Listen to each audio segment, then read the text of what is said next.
E aí, meus queridos, sejam todos bem-vindos ao canal Espaço Biociências. Sou o professor Guilherme Augusto e na aula de hoje vamos dar continuidade aos anexos da pele, falando exclusivamente das glândulas cutâneas existentes em nossa pele.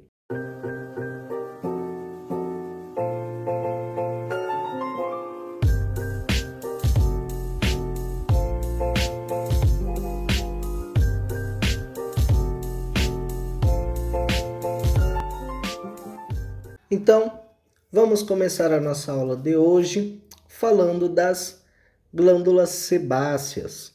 As glândulas sebáceas, galerinha, são glândulas com formatos acinares, simples, ramificadas. Guilherme, o que é isso?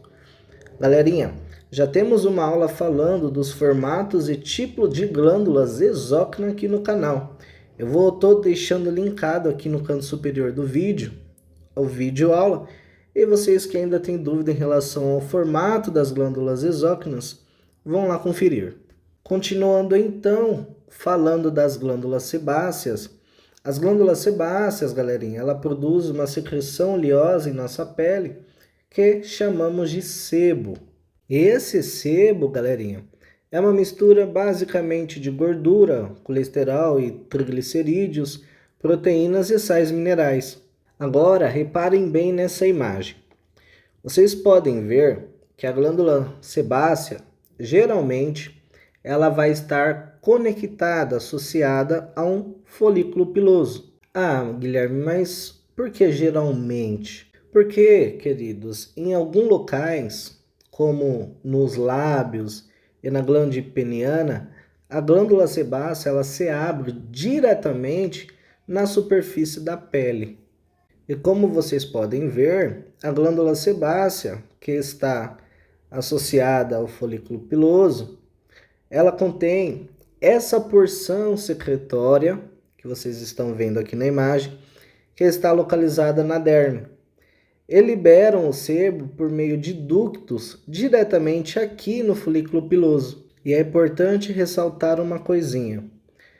As glândulas sebáceas é bem distribuída aí pelo nosso corpo, mas não temos glândulas sebáceas na palma das mãos e nem nas plantas dos pés. Belezinha? Bom, Guilherme, mas quais são as funções desse sebo produzido pela glândula sebácea? Então, uma das funções desse sebo que é liberada em nossa pele é que ela ajuda a hidratar, também a lubrificar e também a revestir a superfície dos nossos pelos. E também pelo fato de conter bastante gordura em sua composição, o sebo ele evita que percamos água em nossa pele. E além disso também ajuda a manter a nossa pele bem macia e flexível, em alguns casos evita até o crescimento de algumas bactérias. Bom, agora que vocês entenderam das glândulas sebáceas, vamos ver as glândulas sudoríferas, ou também conhecidas como glândulas sudoríparas. As glândulas sudoríferas, galerinha, são glândulas que têm formato de tubos simples enovelada, que tem basicamente a função de produzir a nossa sudorese. Que nome bonito, né? Sudorese. Sudorese também, galerinha, é um termo técnico que usamos quando referimos algo relacionado popularmente como suor. E para facilitar as coisas para vocês, saiba que tem dois tipos de glândulas sudoríferas. E o que vai diferenciar essas duas são a maneira que secretam o suor. Então, uma vai secretar o suor, a sudorese, que vocês aprenderam em termo técnico, diretamente pela nossa pele. E a outra, através do folículo piloso. Então, bora conhecer as duas? Então, vamos lá. A glândula que secreta o suor diretamente na superfície da nossa pele é conhecida como glândula sudorífera écrina. A glândula sudorífera écrina, queridos, é a mais comum em nosso corpo. Ela praticamente está distribuída aí por toda a nossa pele. especialmente na testa, na palma das mãos, nas plantas dos pés, exceto nos lábios, na base da unha, na glande e no clitóris. Agora, galerinha, observem a imagem. Vemos aqui a glândula sudorífera écrina.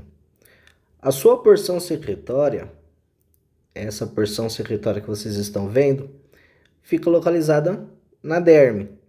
E tem esse ducto que se projeta por toda a derme, passa pela epiderme e termina aqui em forma de poro na superfície da epiderme. E a principal função do suor produzido pela glândula sudorífera écrina é basicamente regular a nossa temperatura corporal. Um processo qual chamamos de sudorese termorreguladora. Ou seja, é basicamente o suor que é responsável pela termorregulação do nosso corpo. Por isso o nome termorreguladora. E também as glândulas sudoríferas écrinas produzem o suor quando passamos por alguma situação. Por exemplo, de medo ou de estresse, ansiedade.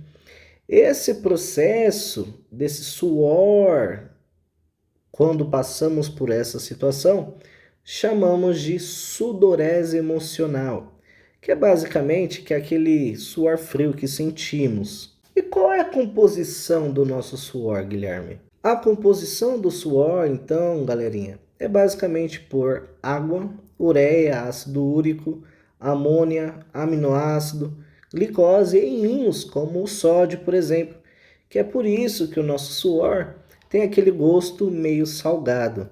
Bom, e essa é a glândula sudorífera écrina. Agora vamos conhecer a glândula sudorífera apócrina, que tem a mesma estrutura da glândula écrina e são glândulas que liberam o suor através do canal diretamente no folículo piloso. Agora preste bem nessa explicação. Apesar de receber o nome como glândula sudorífera apócrina, qual vocês aprenderam lá atrás, né? A secreção da glândula sudorífera apócrina, ela sai por meio de exocitose, não confunda, tá? Ah, Guilherme, é porque recebe esse nome de glândula sudorífera apócrina? Recebe esse nome ainda, galerinha, porque muito tempo acreditou que a secreção, né, tinha uma parte também da célula. E aí, por isso que ainda até hoje continua sendo usado esse termo de apócrino. Belezinha? Bom, então ao contrário das glândulas sudoríferas écrinas, as glândulas sudoríferas apócrinas são um pouco maior em relação ao seu formato e é pouco distribuído pelo nosso corpo. Então, aonde encontramos então as glândulas apócrinas, Guilherme? Encontramos nas regiões genitais, nas axilas e nos homens na barbas. Então, observem a imagem. Reparem, galerinha, então a glândula sudorífera apócrina, onde ela tem essa porção secretória que também fica na camada inferior da derme, e o seu ducto se abre para o folículo piloso. E vale ressaltar para vocês que o suor produzido pela glândula sudorífera apócrina, ela tem a mesma composição do suor produzido pela glândula sudorífera écrina. Porém, o suor produzido pela glândula sudorífera apócrina, ela contém proteínas e lipídios. E ao contrário que muita gente pensa, esse suor, essa substância não tem cheiro, ou seja, o suor secretado pela glândula sudorífera apócrina são inodoro. Então aquele odor característico, como o famoso CC, por exemplo, não é do suor, e sim das interações com as bactérias, onde essas bactérias elas se interagem com a substância, que pelo fato de ter proteínas e lipídios acabam sendo mais atrativas para elas, e é por causa dessa interação que causa aquele odor fétido característico. E você sabe o nome desse odor fétido característico? Anote aí, bromidose, beleza? Bom, Então, as glândulas sudoríferas apócrinas, elas são ativadas geralmente durante a relação sexual e também são ativadas no caso da sudorese emocional, que é aquela situação que passamos de medo, ansiedade ou estresse, enfim.